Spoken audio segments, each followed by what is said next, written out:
Let's jump in, Randy. First of all, Randy, you are a composer, a musician, a bon vivant, a filmmaker, and an entrepreneur, the owner of Supernatural Sounds. I am. What is Supernatural Sounds?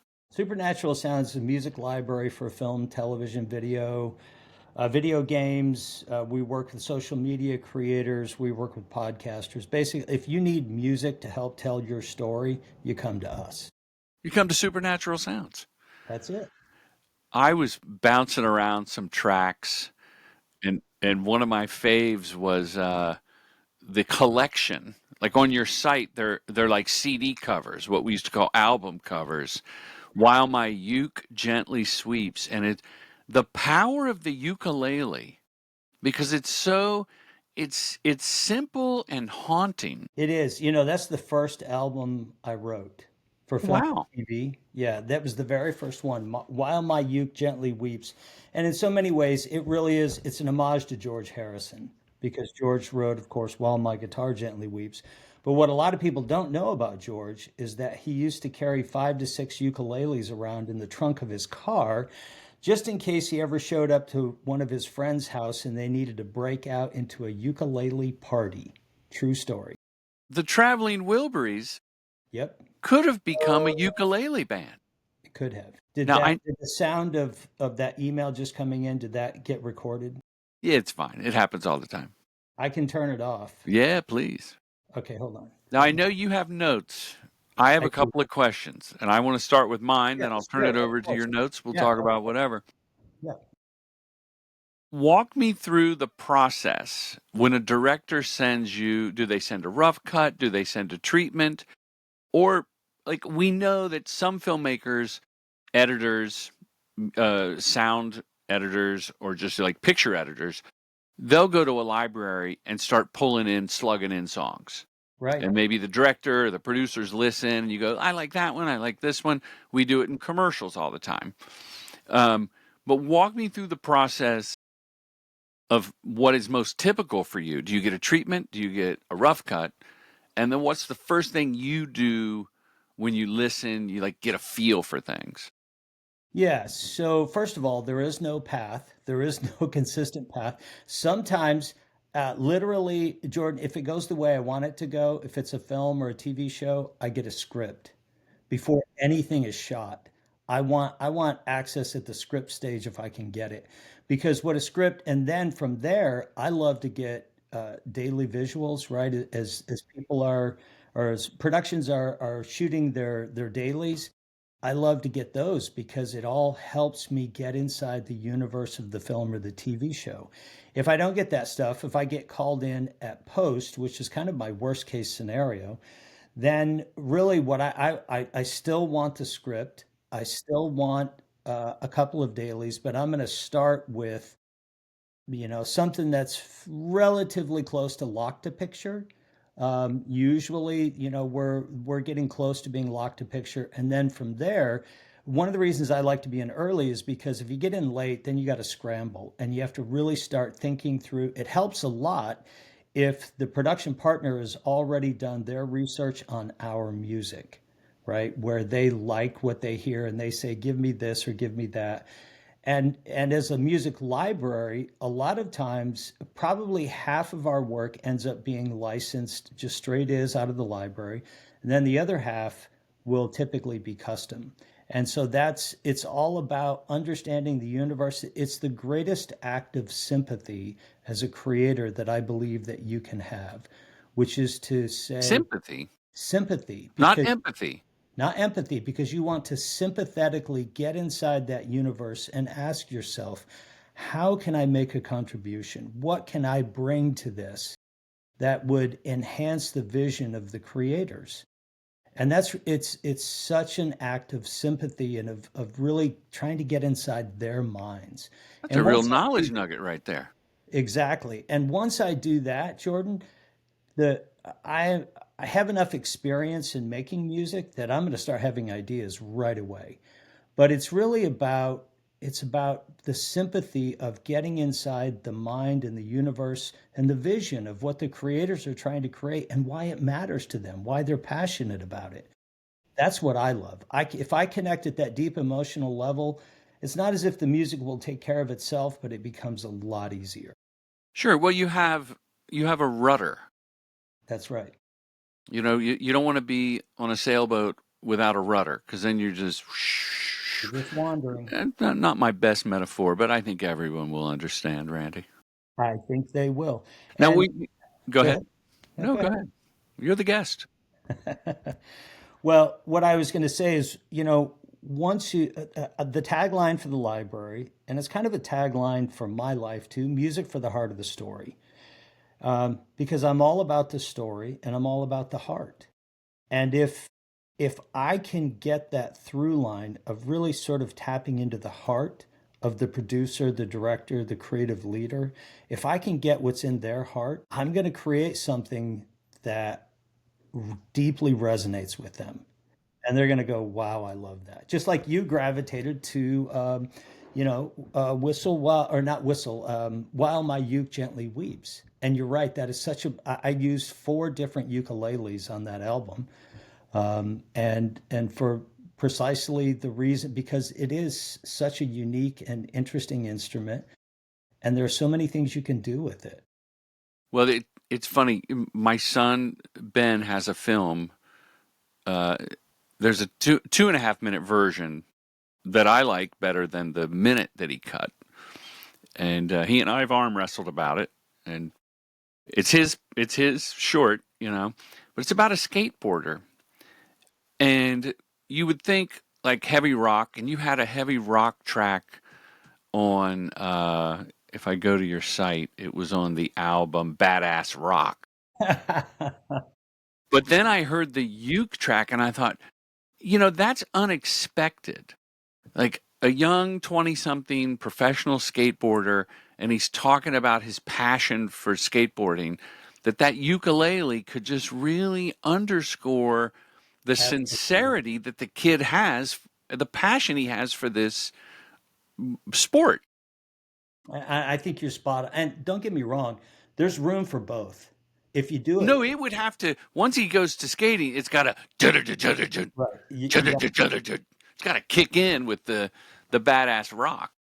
well, and I would put Crucible, cinematic metal, Uh-huh. our album Crucible. I would put that in the running for the heavy parts, and then I would put Whistle While You Uke and While My Uke Gently Weeps into the more sincere moments. And that gives you a level of emotional storytelling that I think is because you want to when it comes to human emotion, you want to provide a feast, I think, as much as you can.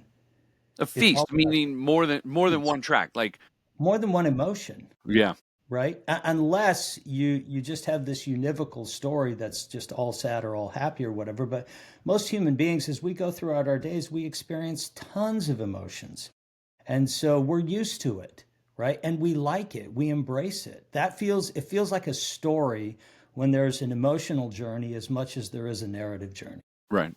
And what makes a score feel supernatural without being cliche? I don't really, I can't explain that. I really can't. For me, that actually begs the question, where does music come from? I can't answer that Hmm. question either. All I know is ever since I was a child, these melodies and these rhythms have coursed through my consciousness. I literally, my teacher used to come by my desk and grab my hand so I would stop tapping the pencil on the desk. Were you a drummer? I am not a drummer. I can play drums, but I love percussion instruments though of all ilks and flavors. But where does music come from? I don't know. I was born with it, and I've nurtured and I've invested so much to try to become the best storyteller, audio storyteller using music that I can be. Oh, that's a great answer. Andy, this is kind of a nuts and bolts, but you'll you'll wax poetically about it here. In my world, of commercials and even documentaries, I would say 85.7% I'm using licensed music versus a composer. I've been very lucky over the years, 30 some years, where I've had original music in a movie, which, by the way, paid more than the movie itself because I wrote the songs, I control the publishing. So that's a whole nother podcast. Yes, it is. Um, I Very had important. Dave Reynolds, a composer that works on big features, Disney movies, you name it, scored a documentary that we produced that my wife directed. From beginning to end, you would think it was like Philip Glass at times. Like it was Dave, he's so talented. But the commercials, a couple other docs, I just had to make a deal with a company like yours. I didn't know you then. And I would dive into this library. So when you say you said earlier a certain percent ends up being customized. Are you saying like the stems of your library, or they go, Randy, just compose something, break out uke number 4, and make us something for this portion of the film?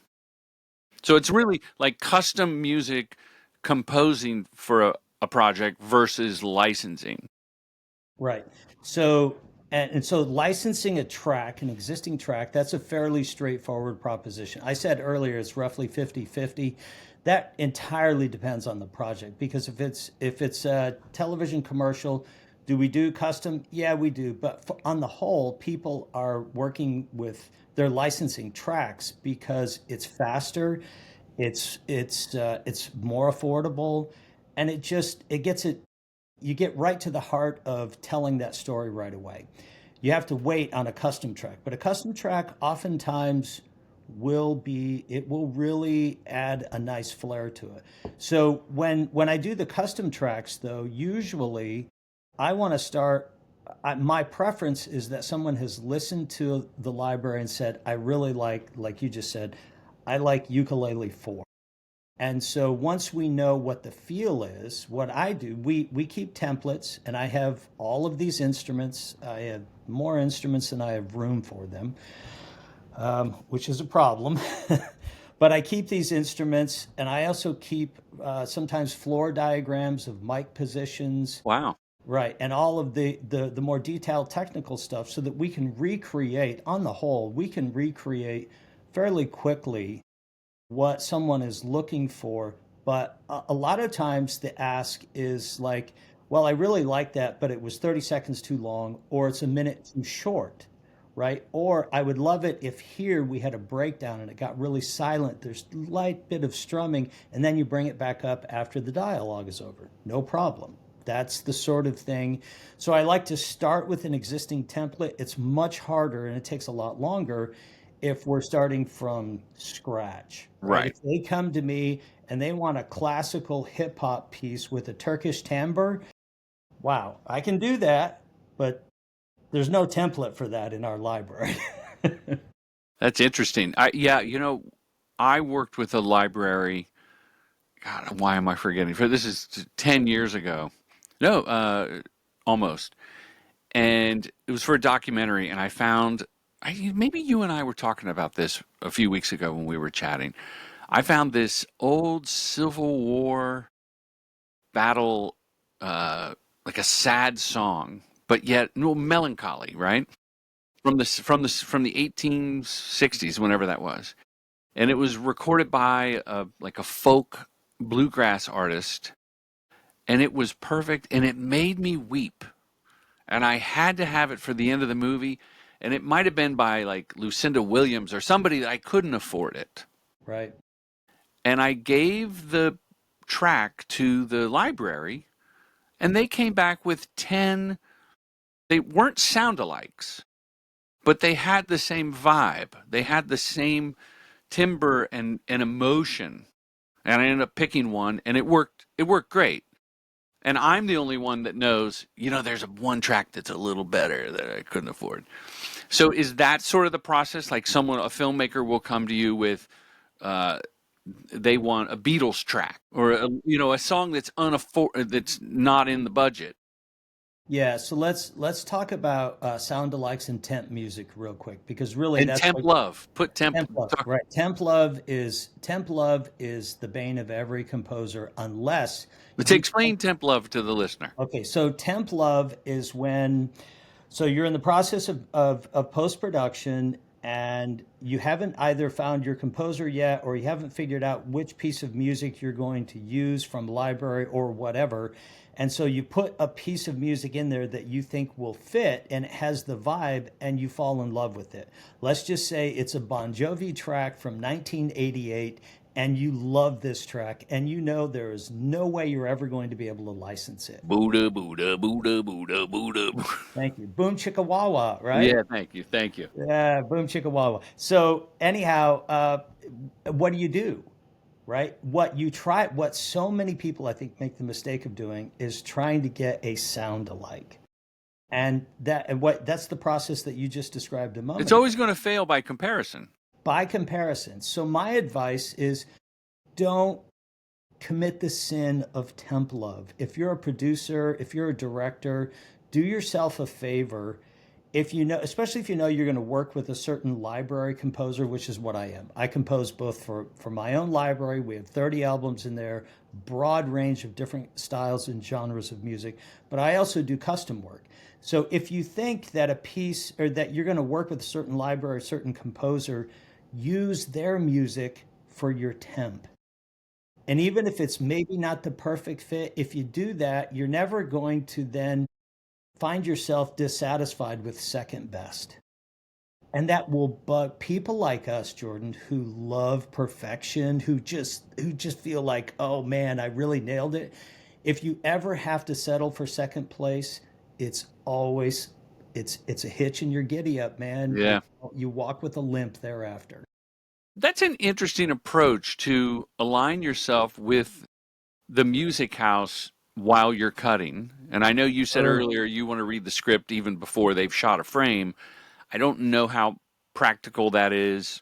Well, I mean, I'm just one person in my experiences, but I'm, and maybe I need to just rethink it, but I'm not going into a project, a long form project that way. Man, that's not true. I mean, commercials definitely. I'll put music in the treatment. I'll paste an MP3 or a link to YouTube in a treatment because so often with comedy, I don't want the spot to end up with a kazoo track. That's right. Because then it's You kind don't of a want to be hat on on a the hat, right? Like you don't want to be on the nose. you don't want to be on the nose, and I can see that I like you do the Zoom with the agency, and maybe there's someone people have different tastes. And I'm like, I bet that person is thinking like, and I Yeah. don't want that track. I want the Yeah. somber violins to accentuate the comedy of the That's right. absurdity. It's the irony. Yeah, the Irony irony. is so incredibly important in storytelling. I love irony. And being on the nose, it's bad news. That's the way to get dismissed as not very creative really quickly. I know on your website, which let me get a plug in, supernaturalsounds.net. Supernaturalsounds.net. You have a price structure, gold, platinum, subscriptions, right? Subscriptions, yes. Bronze, silver, gold, platinum, and you have categories, which I think this is interesting and important for the listeners. TV and streaming, which is the same thing. Then you have reality TV, which is a lower price point. By a lot. So I'm just going to tell them the bronze entry level, $250 a month. You get up to 20 tracks licensed. And then there's $1,000 per track fee, which I don't know what that means. Zero custom tracks. What's the difference? And the point being, I think, and I don't watch as much reality the last decade as when it was the big boom, but it seems on the nose.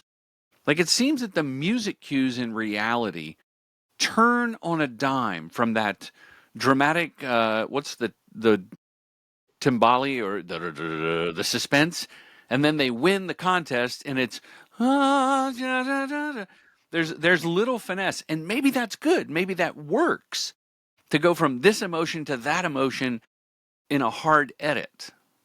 So my point being, if I'm cutting a reality show, Hmm. I don't have time. I need to go to the library and be so familiar with it that I go, oh, that album, track 4 that I thought we would have used last week, or we did use 5 weeks ago, I can just drop it in and keep on churning the edit. Exactly. And that's a lot of what ends up happening in reality TV. In fact, are you familiar with the difference between music supervisors and music editors? Well, of course. Yeah. You know, So Randy, I made 4 feature films and 3 feature documentaries and I'm produced a few sorry. more. I have I've been around the block a minute, Randy, Of with the course. music. I have to ask because a lot of people don't. In fact, I ended up writing articles about that sort of thing. So, but what was shocking to me is to discover that for a lot of reality TV, there is no music supervisor, there is no music editor, there's a sound editor. And the sound editor is the one oftentimes making the initial choice about which library tracks to use, basically creating a cut, putting it in front of an executive of some type who a lot of times just rubber stamps it.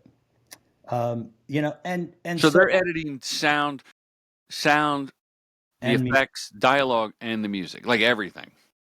It's often exactly I that's bet it's often the editor, it's yeah. the offline editor. And it can be. And so if the production can afford an audio editor or has an audio editor of some type, usually they're the ones. But if not, just an editor can be the one who's making that, who's making at least the initial recommendations, and then from there it gets a review of some type, depending on how the production works. I would say in commercials, it's almost always the editor. And I've been fortunate that I work with some people that choose really great tracks and they lay it in, or the agency, they'll send the agency like 4 different tracks to listen to, Very common. which gives us direction, because sometimes the director's long gone in the commercial during that phase of post. I try to stick around, and I encourage listeners that are in commercials to you don't want to become the spoiled milk that's hanging out too long. You don't want to stink up the room. Let go a little bit, but toss in creative ideas about what it should be, and that's why I put it in the treatment, so that if I am gone, they can't unhear that MP3 embedded in the treatment. Well, not only that, Jordan, at the end of the day, as director, because you and I are both directors, right? Yeah, we share that in common, although it's for documentary. At the end of the day, it's your reputation as director. Because when that commercial airs, if someone likes it, they're gonna want to know who's the actor, they're gonna want to know who's the agency, but really they're gonna want to know who's the director, who's the creative writer behind this, who came up with this concept. And I so enjoyed reading the story today about and I commented on it, and you did as well, about the Old Spice commercial, Oh, yeah. right? The man, make your man smell like a man, or whatever the tagline was. Great little story, and that's about taking chances and being involved as a director and seeing it through. And I believe in that. I We think had that's Tom Kuntz, the director of that spot, on the program here. cool. Yeah. Yeah. You know, I think a lot of our listeners right now, both of them, Randy, are also working on their independent film. Nice. Whereas, my passion is really in commercials and my own short. I love short form, a couple of minutes, and then I tap out. And you have independent film one-time fees. The bronze entry level, $1,500. And I'm not saying this episode's a commercial for Supernatural Sounds. This is .net. This is just me as a filmmaker loving your pricing here. Because $1,500 for an indie film, 40 tracks, That's right. 0 per track fee, which I'm kind of not understanding. Is that if you go over the 40? No, What no. So and you have a then let me go through the prices here, right? yeah, yep. Keep going. The silver is 2,000, the gold, and that's 50 tracks. The gold 75 tracks for 3 grand, and then platinum $1,000. Now that's 150 tracks. I'm sure there are films with 150 like little needle drops of 5 seconds of this, 30 seconds of that. But that's a steal. And if I'm making my indie film, I think I can I think I can do 90 minutes with 40 tracks for 1,500 bucks. You can.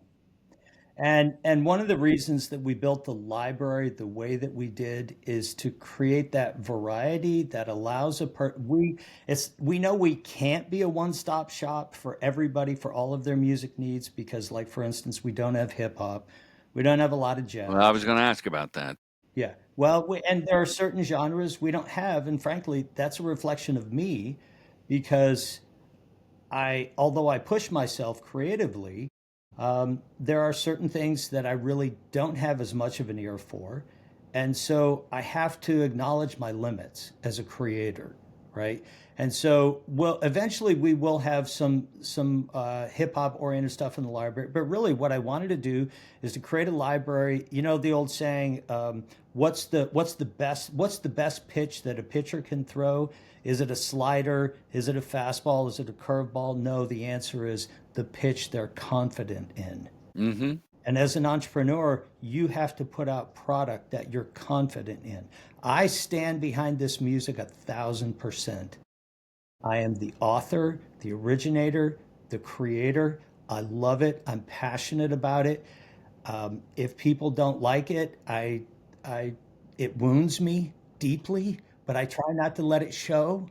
But no, seriously, I love this. It's so important to me. And it's something I've dreamed of doing my entire life long. And now I get to do it and earn a living doing it. And that's amazing. That's incredible. Well, I think you're doing a great service to indie filmmakers with this low pricing. Maybe it's too low. I don't know. But you know what? Look, I'm an independent filmmaker too, and I know the struggles. I get this. And this is an area I don't want people to struggle. And I'll tell you, there's something else that I do for indie filmmakers. They'll come to me and say, we really like the music and we can afford you, but what do we pick?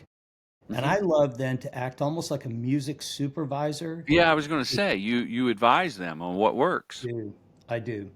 And so sometimes I'll get a locked picture with nothing in it, no music, or maybe there's temp music or whatever. I prefer that there's no music in it, and I'll help them. I'll go through and we'll go scene by scene, right? And we'll have a standard spotting session. And I know the library, I wrote the music. Right. So I can help them quickly. In about 2 hours, we could probably outfit their entire film or TV show with great music that's a really good fit. And if we don't have what they're looking for, or it's not the right length or whatever, then we can fix that too with a custom project. That would be additional to the subscription, but that happens sometimes. Well, that's where I need clarity. I'm scrolling down to social media creators, which was a term just a few weeks ago. I said it out loud, called myself a creator. I'm not a fan of the term. I'm a filmmaker. I identify as a filmmaker. And I think creators are filmmakers if they're using their phone or, you know, Fisher Price Pixel Cam. Doesn't matter to me. But I said it. So for $300 a month, a social media creator has the subscription and they get 30 tracks every month. They But do. what is the $1,500 per track fee? Is that on top of the 30? That's what I'm not understanding. Right. So that's essentially your sync fee. Are you familiar with sync fees? Yeah, but not everyone is. If you explain it, it would help. Yeah, so a sync fee is the fee that you pay the license holder of a copyright protected work to use their work in your production. So the subscription fee is what you pay the library to get access to a level of pricing that you can't get if you just came in off the shelf and said, "Give me 10 tracks." that could be, you know, three or four, $5,000 per track. That's Mm. still very, very common, right? And so now you're looking at a $50,000 or a $30,000 or $20,000 expenditure with the, you know, with the per track fee. We actually, it's a lot less than you per on your sync for your sync fee than what you would pay if you didn't have the subscription. And by the way, you cancel the subscription at any time. So going back to the indie film, zero per track fee. That's right. I mean, that's an incredible deal. That's your sympathy. It is. That's where, and it, look, I love independent filmmakers. To me, they're kind of the last cowboy standing Yeah. in all the world.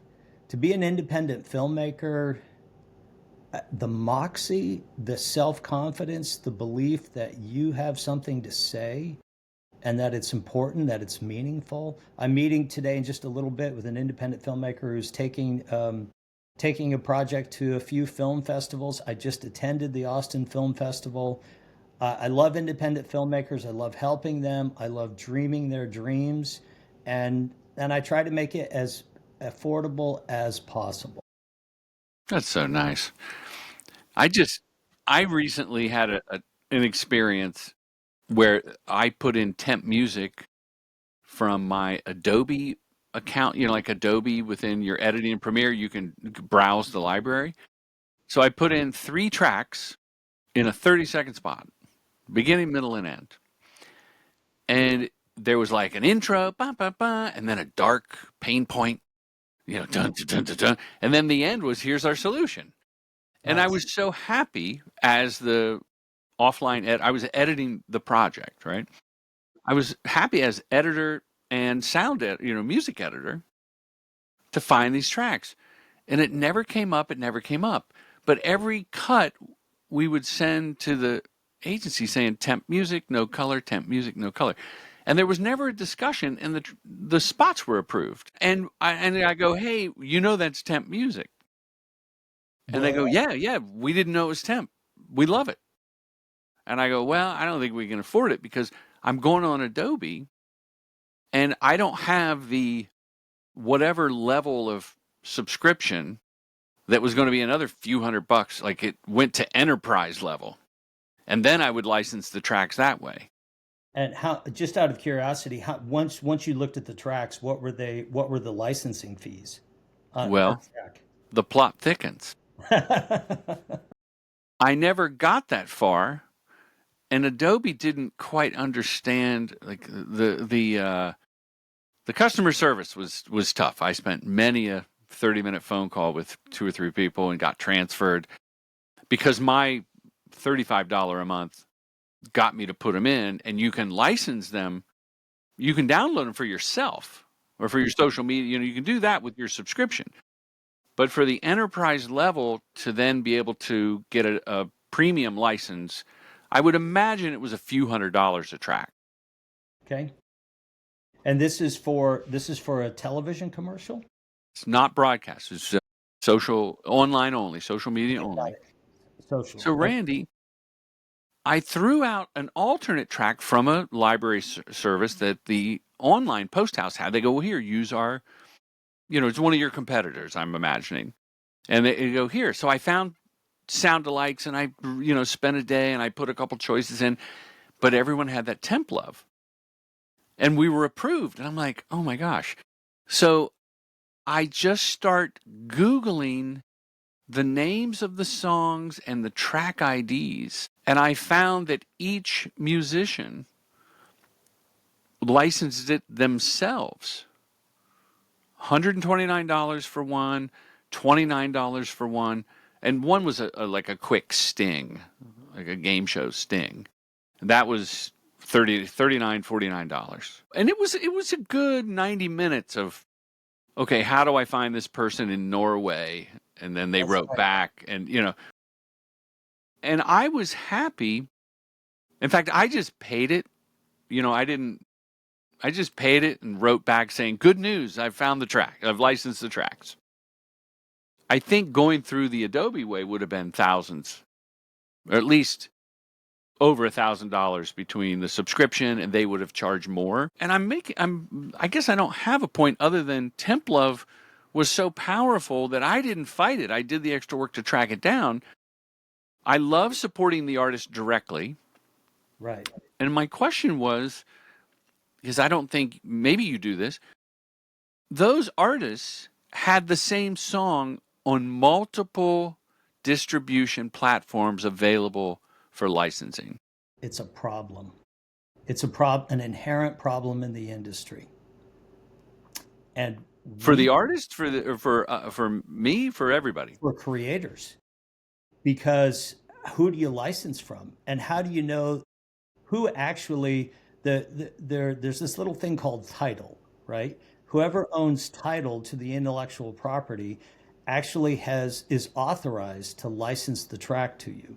So one of the challenges is if you have multiple people claiming title, you actually potentially expose yourself to lawsuits Mm-hmm. unknowingly. Right now, since this is social, the likelihood that anybody's going to get all upset and come after you is fairly low. But if it were broadcast, ooh, that could be a whole other ballgame. So the way that we address this is you only license our music from us. And so there is no question about who holds title, whether or not we're authorized. We are the copyright holders. We own all of the intellectual property. You can't get our music anywhere else other than through supernaturalsounds.net and by having a direct conversation with me, and I'll write you a license. And This is that's wonderful. it gives people confidence to know that they don't have to go, they don't have to waste hours and hours trying to run stuff down. It's not fun, and it's a waste of time. And that direct relationship with me, that's what people love. They love being able to reach out and say, "Hey, I want this track. Can you license it to?" Or if you have a subscription, you don't even have to ask. It's already written in. You pull the track down and you let us know. We do a monthly true up, if you will. You let us know at the end of the month how many tracks you use, what projects, etc. But And they then bronze advertising, the subscription's 1,000, and I'm looking at the website, supernaturalsounds.net. It says 7,000 per track. So if I pick one track, that's 8 grand for that month. well, it is, but that assumes broadcast, right? That's Gotcha, for gotcha. broadcast. So for broadcast, and the our pricing is always kind of, it's a crapshoot because what we find is that some people think we're dirt cheap, and other people think we're outrageously expensive, and so it's always kind of difficult. I prefer to just work with people's budget, but then again, fair is fair, right? And we want Yeah. to be fair to us, and we want to be fair to others. So what I would say is use the pricing that's there in the subscription as a starting point for having a conversation with me. If you feel like it's too high, we can talk about it, but I can't help everybody, but I want to. In all honesty, You're so sweet. I have a technical question about what I did. I was so fearful of some sort of data bug tracer in the music that this is good. I had the mixer swap out the actual wave file for the same wave file, but the one I downloaded from the composer directly. Smart. No, but I'm overthinking it. Yeah. No, not necessarily. Are there watermarks in music that can only be, for instance, decoded at the subsonic level? Some organizations are starting to do that now. So Yeah. Adobe probably did it, but maybe not the composer I don't know if Adobe in does it Norway. or not, but it could be, right? And this is just a means of trying to keep folks honest. Of Uh, course. No, I had a documentary piece, a branded film, and one of the tracks got flagged on YouTube within 7 hours of posting it. And it was from Artlist was did the whole thing. And we simply called them and they did something on their end. And then it was back on YouTube within an hour. right. DMCA notices, takedown notices. Yeah, takedown notice. Right. Yep. And the takedown those are real, and Yeah. YouTube is liable if they because they are in so many ways they're a broadcaster. They're a modern age, UG, user generated content broadcaster.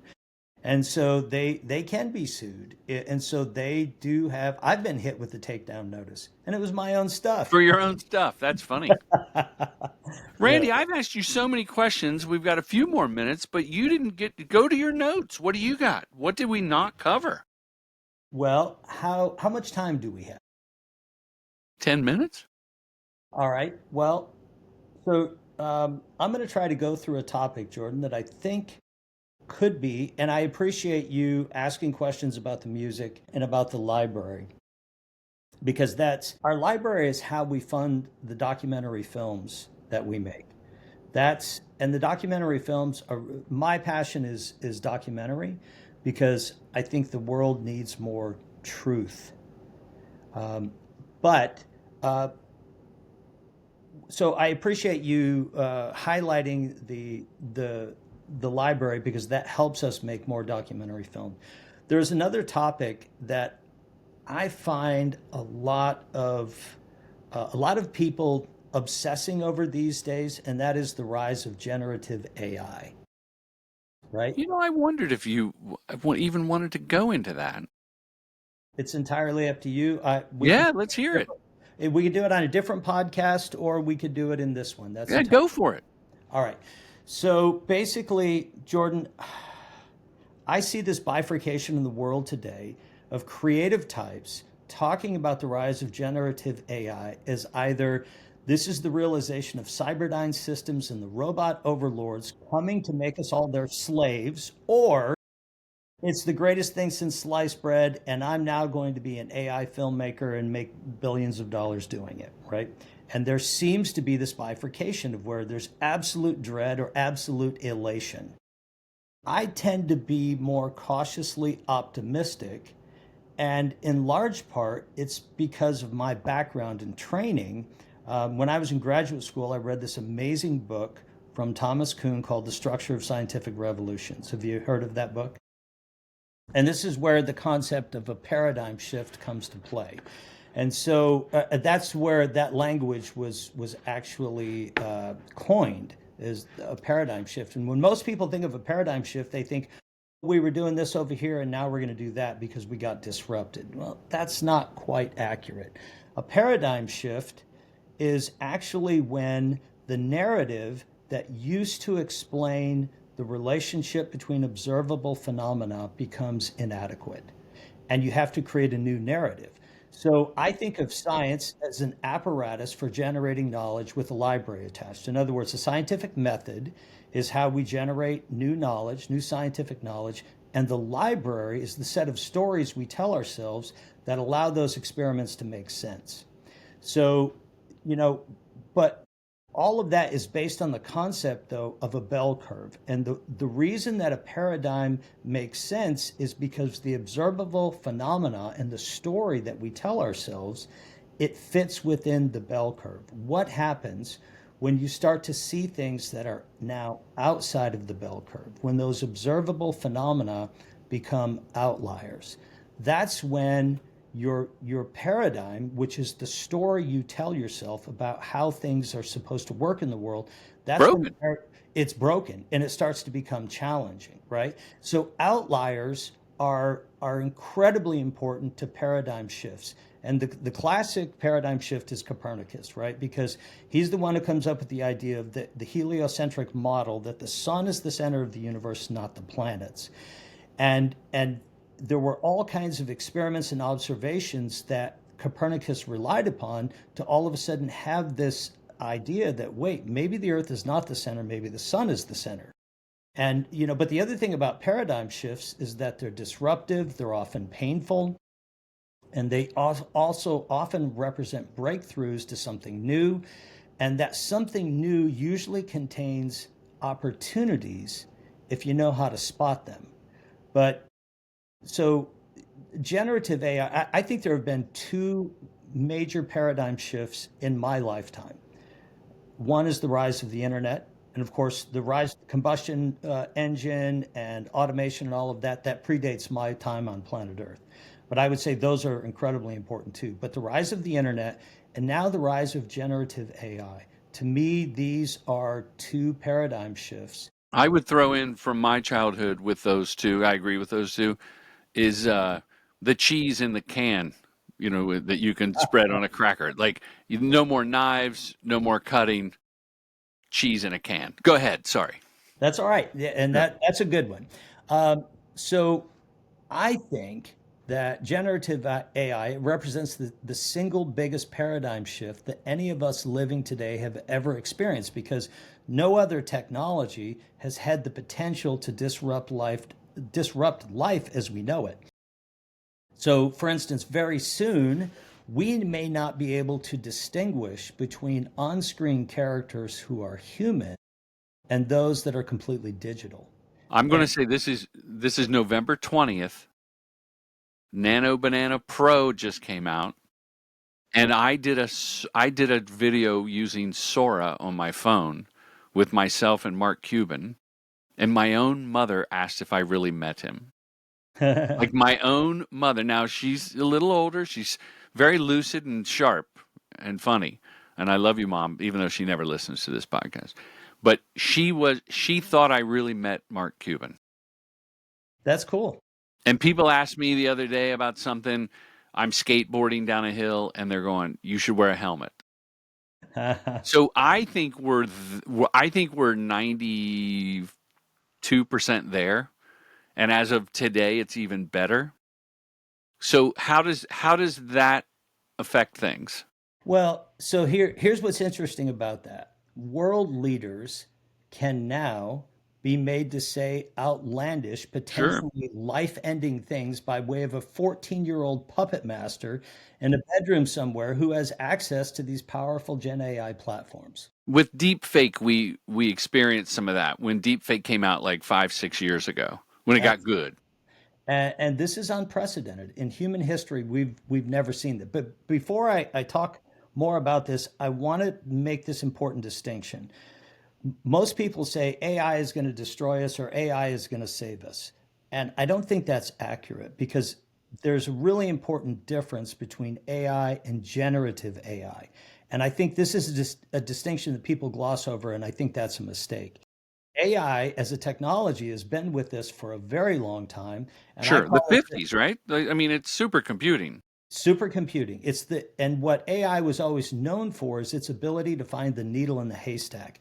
And I think back to an advertisement, a print ad in the 1990s that showed this relatively hefty middle-aged guy wearing a fedora, a diaper, with a cigarette hanging out of his mouth, and a bag of groceries in one hand. And the copy read, "Don't judge me because I buy cigarettes and alcohol every Sunday night at 10 p.m."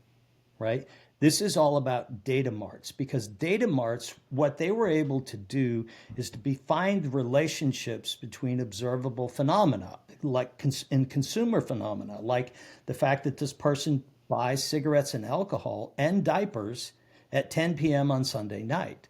And so, therefore, what AI started to do is it started to become predictive.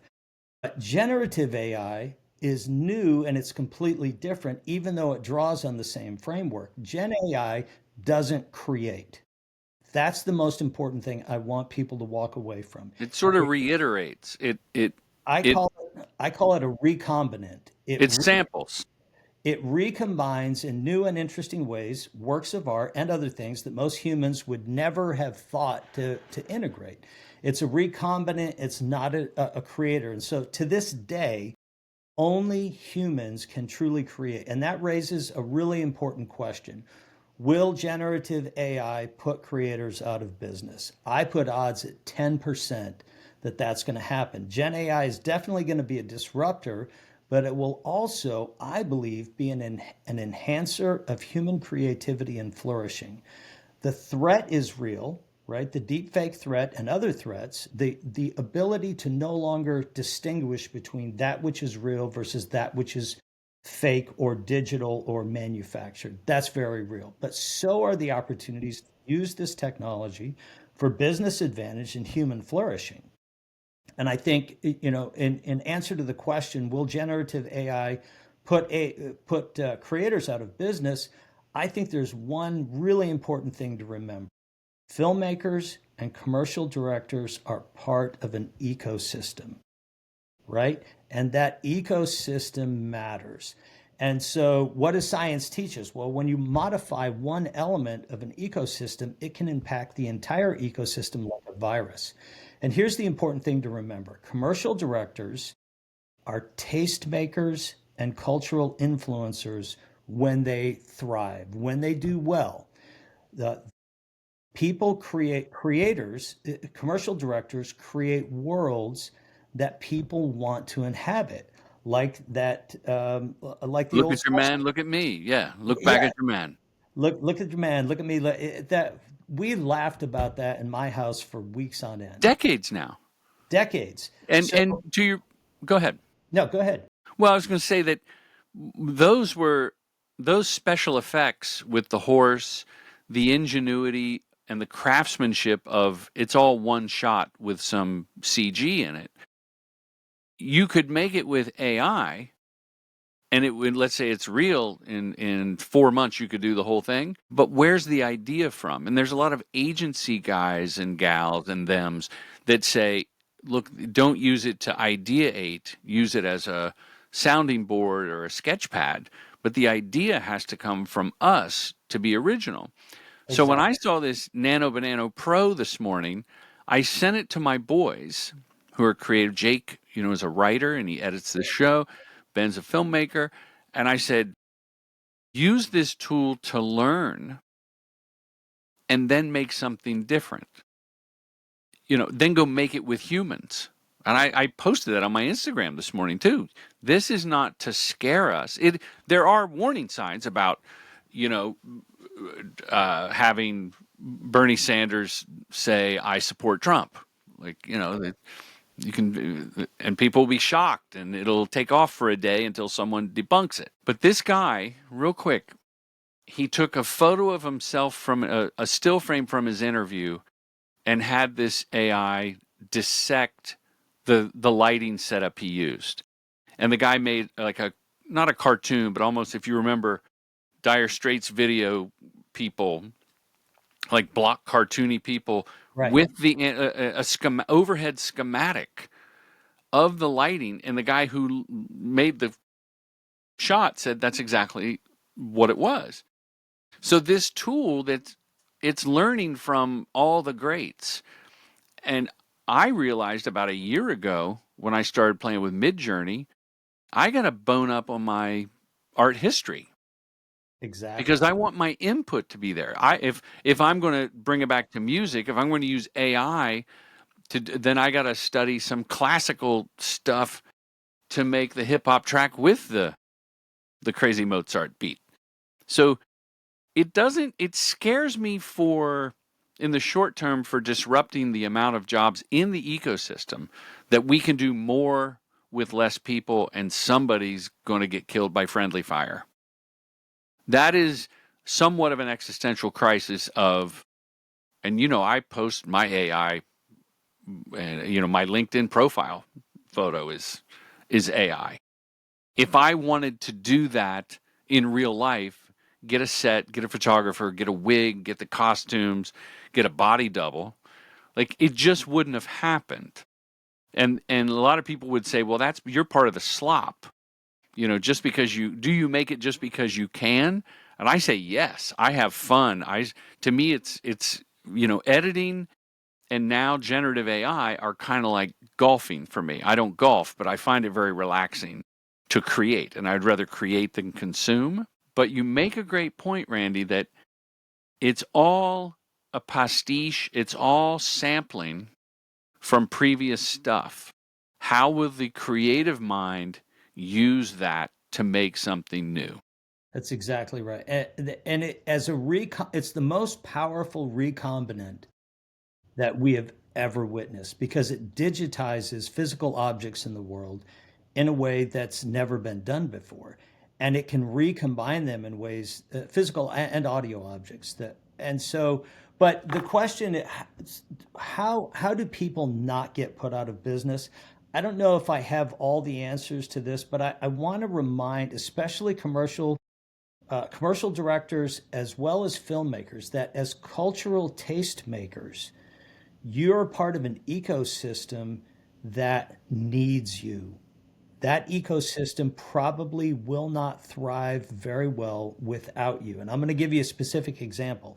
I drive a Subaru WRX, which is a little sports car. How in the world did I ended up driving a sports car? Well, that's because I went to a Subaru dealership. Why did I go there? Because they share certain values with me, values that they have reinforced over and over again through their television commercials, through everything from their television commercials to the things my friends who are Subaru owners say about the company, to the fact that I go into the dealership and I see all these photographs. It's about people being outdoors. I'm a landscape photographer. I love it. It's so important to me to get out in nature. I start to get really antsy if I don't get out in nature for at least, 2 weeks. I got to get outside. I got to breathe that fresh air. I got to hike a mountain. I have to do something. And Subaru, but I also have a deep concern about the environment, that my children and grandchildren and great grandchildren will get to do the same thing because we haven't destroyed the planet. Subaru seems to care about those same two It's values. the same ethos. It's the same ethos. And I want my money as a consumer to go to brands and organizations that I think share certain values with me. That's how I ended up at a Subaru dealership. Now, I ended up buying a sports car. Why? Because it was the funnest car on the lot. I drove this little car and I'm like, wait, I get all the Subaru values plus this performance that's like crazy. I can corner things like a go-kart and it's so fast. It's just so, but it sips gas. It's like this car was made for me, right? I would not have had that experience though, and I wouldn't be a Subaru owner had all of that positioning and branding not taken place for years and years and years. I drove only American made cars for many years, being a Michigan kid, right? That was very That's important to me. what you did. That's what you did. So here's the thing though, the cost of tastemakers pales in comparison to the rewards. Tastemakers set you up to be successful for generations, not quarters, right? When you consistently find a way to tell your story in new and creative ways that supports your brand, that extends your brand, that keeps you relevant, that allows you to be profitable year after and to grow. And tastemakers, commercial directors, are an important part of that ecosystem. They make the contribution that creates the relevance and that creates that top of mind presence. That's why I ended up at the Subaru dealership. So, but I think it's important to remember this: generative AI by itself is backward looking. It's not forward looking. Hmm. It can only recombine that which has already been created. So it can't really create something new that's never existed and that has taste. That is the unique domain of humans. You described it as ideation a moment ago, 100%. Where did the music come from that was coursing through my mind as a child? I have no idea. What I know is that it was there from birth. So, how then that raises a question. Well, how is generative AI actually going to help creators? Well, I'll give you a couple of examples. By the way, I love your stuff, Jordan, and the way you're using generative AI to create humor, but also to create Humor. relevance and stay top of mind. I comment on your posts all the time because You they're do. so You're very fun. kind. I call you the funniest man on LinkedIn, and I'm not trolling you, but I've now come to your brand. I know is going to cause me to chuckle, no matter what. You're either going to say something kind or you're going to say something funny, and I don't have enough of either one of those. And It's hard to do both, by the way. it is. Now, Randy, tell us your tell us your how. Thank you for those compliments and your ongoing likes. I do appreciate it. What how is it going to save music? Right. Well, let me how more broadly, how is generative AI going to help creators? Well, I'd like to give you I can tell you how it's helping me, but to make this more about filmmakers, I recently went to Bon Aqua, Tennessee, to the Hideaway Farm of Johnny Cash, June Carter Cash, and hung out with filmmakers for a weekend. Fantastic event. What was that event? I don't want to say too much because the story I'm going to tell could potentially be identifiable. Okay. So, but the Because there's so many film events at the Johnny Cash Hideaway. yeah, yeah, exactly. No, they're really only one. So while I'm there, one of the producers who is a part of this said, "Would you all like to see an 8 minute mini movie?" He actually called it a long trailer, but really it was an 8 minute mini movie. And I'm like, "Sure." So he showed us this film, this 8 minute mini film that wants to be, and as it turns out, it's actually a pitch. It's a pitch to be able to make this amazing movie.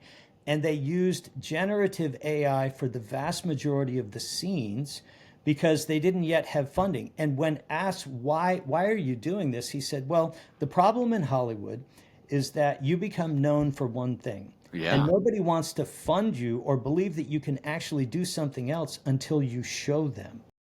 So they did.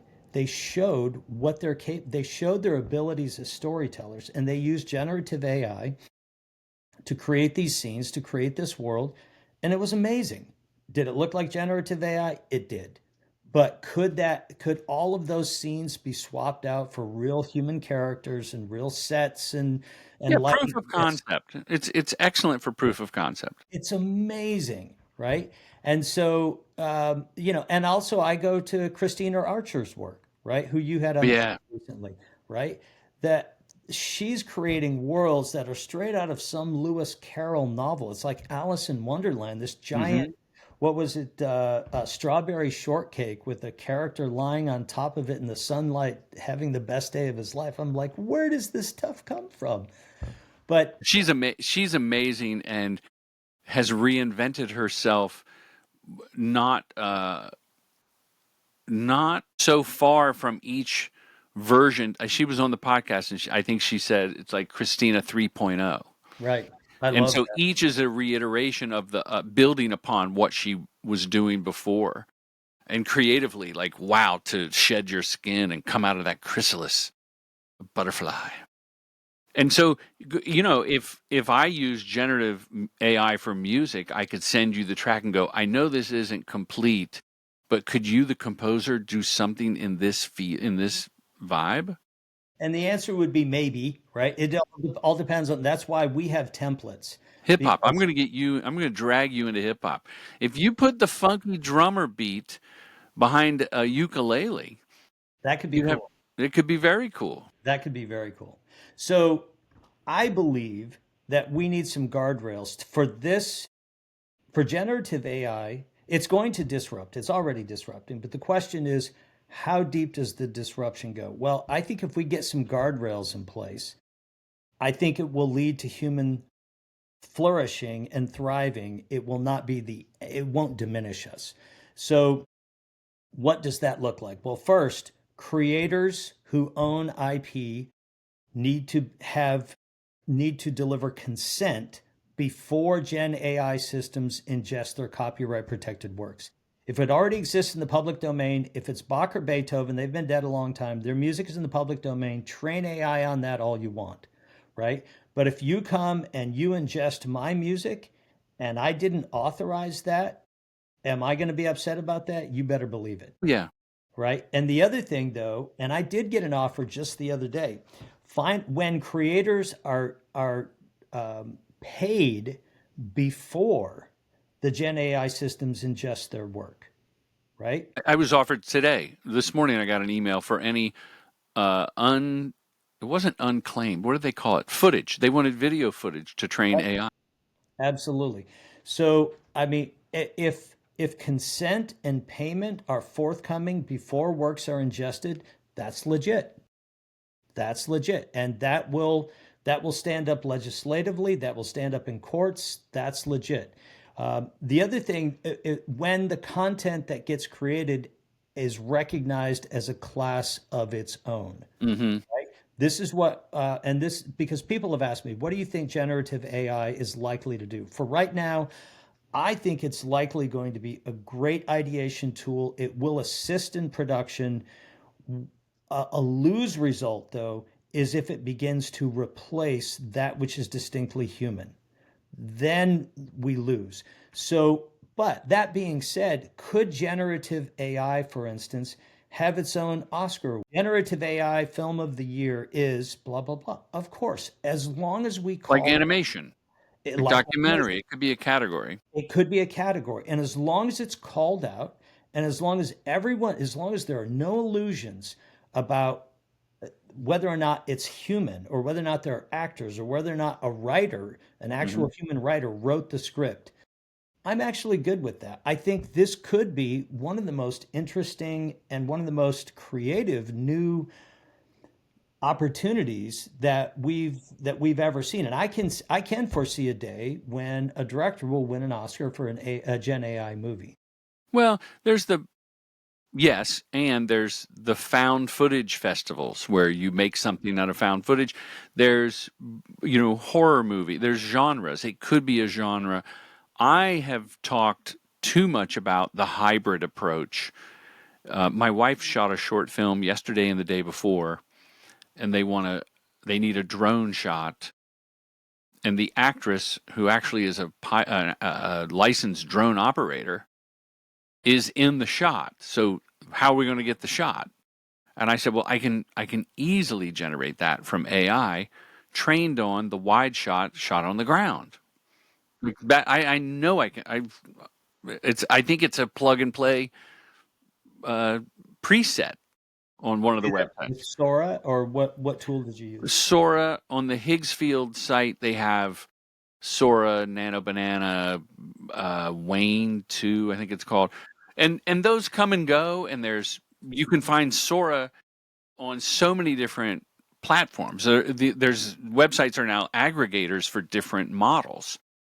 But I know I can do the drone shot and drop that in, and I think that's permissible. Now I'm sure some would say, "Well, you just put a drone operator out of work."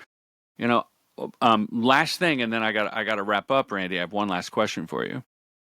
So I did storyboards for an upcoming shoot this past week, and I can do storyboards. I do my own sketches and I send them to a human, Danny, who's been on the podcast. I talk about him frequently, and he redraws them. And economically, well, now could I put those in Mid Journey, Sora, anything? Chat GPT, I tried, and it can do sketches. But the time, and someday it may get better, but the time and effort for me is so much more valuable to do my little crude stick figures, and I'll do like three and then get on the phone with Danny for an hour and we go over, seven different commercials, and he goes away and does it.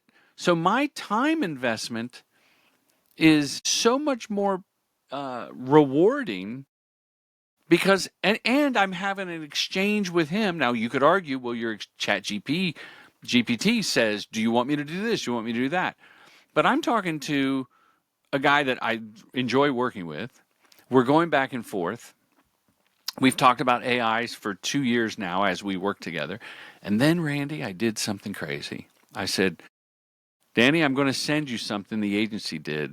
And I'm a little afraid to send it to you because I don't want to trigger you. And he goes, it's an AI reference. I go, yeah. He goes, I get them all the time.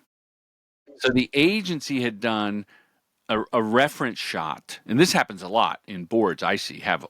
AI all over them in the deck.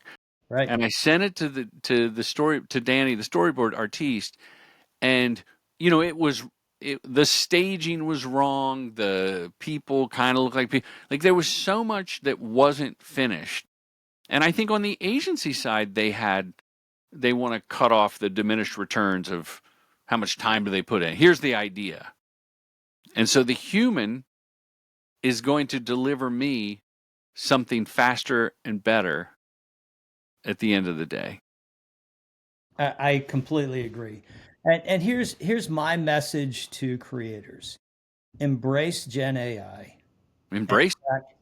track how it's progressing, because my sense is that over the next 5 years, we're going to see two things work out that will protect creators. There will be legislation late, there will be lawsuits. The lawsuits will establish precedents, and that will give rise to legislation that will protect creators because this ecosystem is actually more fragile than you might realize. Mm. And so there are entrenched interests. I have entrenched interests, and so do you, Jordan, in making sure that creators have a place to do their work and have the ability to contribute to our society. I don't think that's going to change. And the people who say the sky are falling, it makes me wonder, did they have a lonely childhood? Do they really believe that somehow all that they've committed their life to and learned how to do it no longer matters? It matters. So, embrace Gen AI, track how it's progressing. Don't fight it, and don't bury your head in the sand. It's coming whether you want it to or Right. not, Right. right? So Last question, Randy. I hate to cut you off, but that's all right. I have a thing in a few minutes here I got to jump on. We end the show with what does respect the process mean to you? So, Randall, what does respect the process mean to you? Flow, because as creators we rely on flow. And I think one of the where people get into trouble is when they don't get in flow, right? Flow When state, you're talking. flow state, to me, Tapping into the whole universe, the energy, and your own tapping into your Swadharma. own your own unique ability to create. This for me is it, respect the process. It's very difficult to create something cool if you aren't putting yourself in a position, if you aren't creating the conditions where you can get into flow state. Because it's flow state. For me, as a composer and as a musician, even as a filmmaker, I can come into the office when I'm not, or when I'm not ready for flow state, and it's hard. Yeah. It's so hard. Documentaries, you got to be in flow state. You got to go with the flow, literally. Literally. And so for me, respect the process is about flow. It's about understanding the conditions, time of day, the appropriate amount of caffeination, the appropriate amount of food, Little right? magic mind. A little, yeah, all exactly. All of those things that allow you to flow, that's what respect the process means to me. Wow. In 600 episodes or whatever we're on, no one has ever answered that, and I agree 1,000% with that.